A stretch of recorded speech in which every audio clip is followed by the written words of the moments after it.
Hi my lovely friends, welcome back to my channel, or if this happens to be your first time here, my name is Melissa, or Missa. Welcome! Today, as you can see by the title, we're going to be playing with the new Bperfect Sceptre, the Vivienne palette. I got this last week in PR. I was supposed to be going to the launch party of it in Manchester, and then it got cancelled because of the Rona. And yeah, it's a big Bperfect palette. It's probably the same size as the XL Pro, and when you open it, it's just a plethora of bright, joyful colours and some boring browns, but you know, it seems all palettes have to have boring browns in them. Anyway, today I'm going to do what I always do with new palettes, which is swatch the entire thing, then do a look on my eyes, and then give you my thoughts on the palette at the end. I'm not going to go into much about the kind of Bperfect drama that's going on right now. I mean, I say drama. That always seems like the word drama minimises what it actually is, but I am going to talk about that in probably my next video. But basically they've started stalking Jeffree Star and it's causing quite a lot of upset naturally. But I just want this video to be about this palette because I know the Vivienne is a really cool artist and I feel like they should get just a full video, which, like Teresa said in her video, I'm sure they're waiting for me to do my video, because why wouldn't they be? But no, jokes aside, I do just want to give this palette its time in the sun and see how it performs. So if you want to see me swatch it all and then use it on my eyes and hear my thoughts, also I'm of course going to use the face powders and stuff as well in this video, then all you need to do is keep on watching. And I actually haven't swatched this yet. I've used it on my eyes, but I haven't sat and swatched it apart from this waist shade because I couldn't help it, because look at that colour. But yeah, anyway, let's jump into the swatches first and then we'll put it on my eyes and then I'll give you my thoughts. So if you want to see all that jazz, keep on watching. Here she is, the palette. I've used a lot of the shades now on my eyes, but I haven't swatched them and I'm excited to do so and see what happens. So let's just jump into it. As always, I'm going to go row by row. I'm not going to prime my arm, we're just going to pop it on, listen to some tunes, and yeah, see how it swatches. I've no idea. So let us begin.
Okay, so I've swatched them all. Have to say, very impressed by the swatches.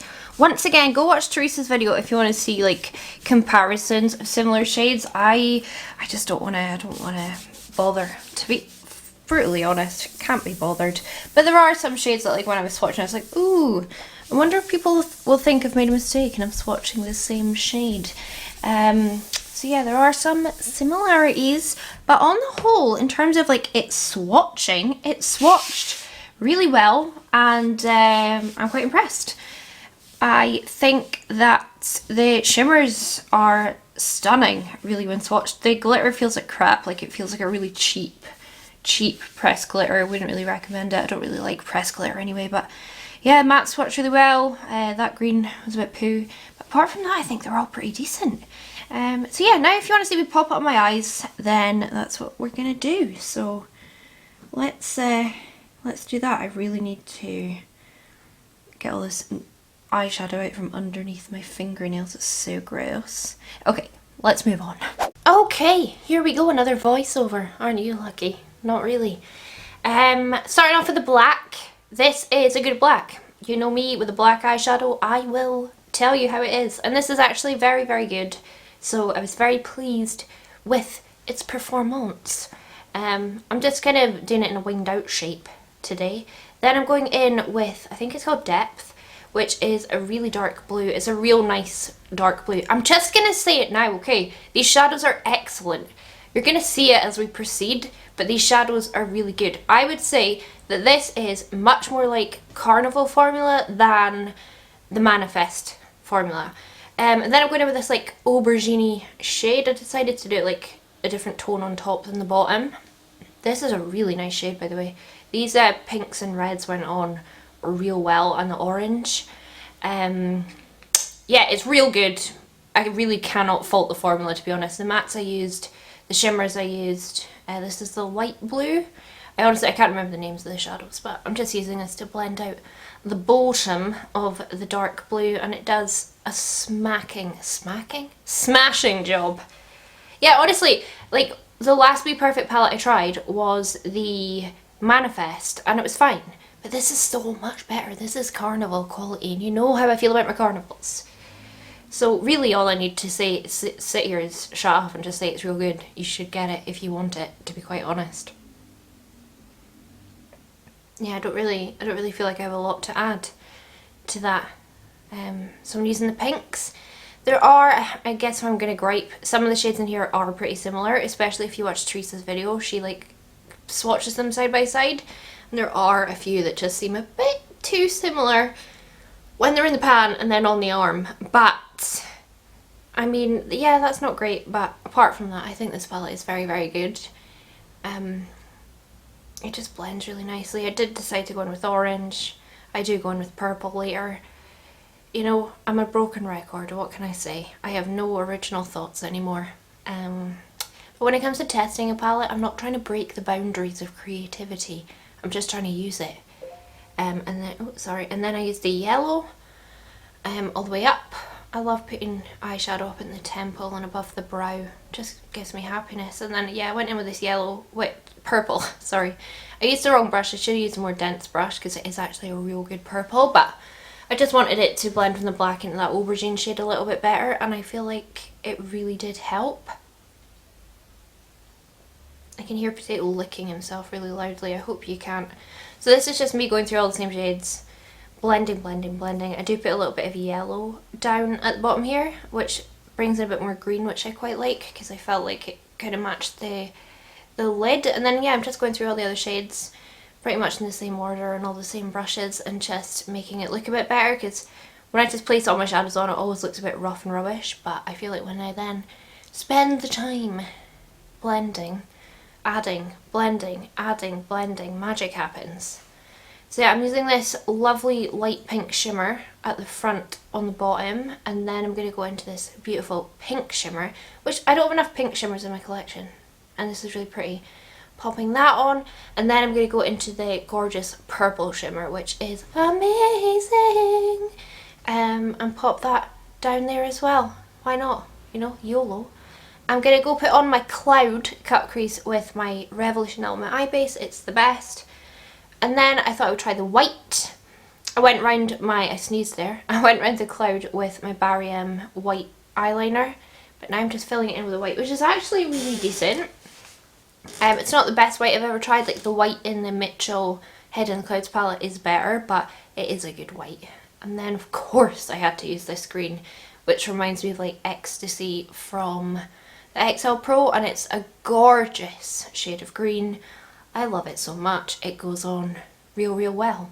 And then this green, I don't know if you remember, this green swatched like utter poop, but it goes on the eye great. No issues at all. So, I mean, it's normal, isn't it? If you put a wet, primed base down, a shadow's going to go on it better. You know, it's common sense. And then I'm going to use the very dark forest green, which again, just packs on beautifully. I have no issues with this palette, which to be honest, I'm surprised at. And then the black. I'm saying I'm surprised at it because I typically only love the Carnivals from Bperfect. So yeah, I'm very pleased that I really enjoyed this. And then I'm using this gorgeous gold shimmer underneath my brow, and I'm also going to put it on my inner corner, but I'll wet it just so that it stands out over the like white shadow that I've got there. I honestly just think this palette is so good. And then this is just me using that same Barry M white eyeliner. It's the water activated one, and I just put some stars on, some dots. I don't know, I just felt like being a bit more fancy today, you know, making it a bit more fun. I feel like I've not done super fun makeup in a while, so that's what I'm doing. And then I also went in just with some gems that I got on Amazon and popped them on. And that's really the eye look. I'm actually quite pleased with it, to be honest. Usually I'm not when I just do like a look straight off the bat, but this is the look that I came up with first and I went with it. So I do need to finagle it a bit, but that's it.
Okay, so as you can see, all my makeup is finished off. If you're wondering what's on my lips, it's this NYX, what's it called? Overnight Hero Shine Loud. The shade is Overnight Hero. I really like it. I don't think it really goes with this look. I think it's still kind of cute. So yeah, this is the finished look, and I have to say, I think the shadows perform really well. They really do remind me of Carnival quality rather than the Manifest palette, which I have somewhere back there. Like, I think this is better quality than the Manifest palette, personally, in my opinion. The Manifest maybe has more cool textures in it, but I don't really love that palette so much, so I do prefer this to the Manifest 100%. If you're wondering what one I'm talking about, where is it? Yeah, ow! Just poked my tattoo. Manifest Dream Big, this one. Yeah, I definitely prefer the Vivienne palette. It's more fun, it's more interesting. I do think it's really similar to like a lot of palettes I have in my collection. Like, I don't feel like it's super duper unique, and if you watch Teresa's video on it, which I'll link down below, there's quite a lot of like overlap, like a lot of like duping themselves with certain shades. So yeah, go watch her video if you want to see her like compare swatches from this palette to this palette and see how many shades are like quite similar. But overall, I would say it's really good quality, and if you want to support the Vivienne, if you want to buy this palette because you like it, I would definitely recommend it, to be quite honest. I think it worked really, really well. Again, that is actually in complete contention to Teresa's opinion of this palette, which is why I love when you watch multiple reviews and see different people's opinions, because they're never really the same. Like, for me, this performed super duper well and I'm really impressed with it and I really like it, and I'm not going to declutter it anytime soon, whereas I know Teresa wants to get rid of hers. So yeah, there's differences of opinions out there, which is a good thing, because if we all agreed, life would be really boring. So personally, I think it's really good. I haven't even swatched this shade. That's a fun jewel chrome. Anyway, yeah, I think it's real good and I like it a lot, and if you want to buy it, then I would recommend buying it because the quality's good, the colours are really pretty, and it performs well. In terms of Bperfect, in terms of the Bperfect thing, I have to say, like, I'm torn on it because I think it's really crappy that they're going to be selling Jeffree Star, because I really like Bperfect. Like, the Carnival palettes are my utter favourites, you know this, and I'm really looking forward to number 4 coming out. But I feel like they kind of besmirched that by announcing that they're going to sell Jeffree Star. But on the same token, Beauty Bay sells Jeffree Star and I still buy from them, and I still buy Beauty Bay's own products, and I still order from Beauty Bay all the time, so I feel like it's a kind of similar situation. But I do feel like they're putting money over morals, basically, by now selling Jeffree Star on their website, because he's not a good person. He's actually a really bad person and he sucks. And that's my opinion. You don't have to agree, but yeah, it's a hard one. I haven't fully formed my idea of what I'm going to do yet in terms of like buying from them. I'm going to listen to other people's opinions and then make up my own mind. But yeah, that's my thoughts. I'm really impressed with this palette. I think it's really good. Let me know what you think down in the comments. You can have a spirited debate. Just be nice to people. Be nice to me and be nice to each other if you don't mind. I'll delete any total mean comments. Anyway, that's going to be all for me today. I hope you enjoyed this video. If you did, please do give it a big thumbs up. It really helps me out. Leave me a comment down below. Tell me what you think. Tell me what you want to see next. And subscribe if you haven't already. I put out 3 videos a week, usually. I've been a bit lacking the past couple of weeks because I've been a bit busy. But apart from that, I usually put out 3 videos a week. So yeah, I'm going to piss off. Have a lovely day. And I hope I'll catch you on the flip side. Bye.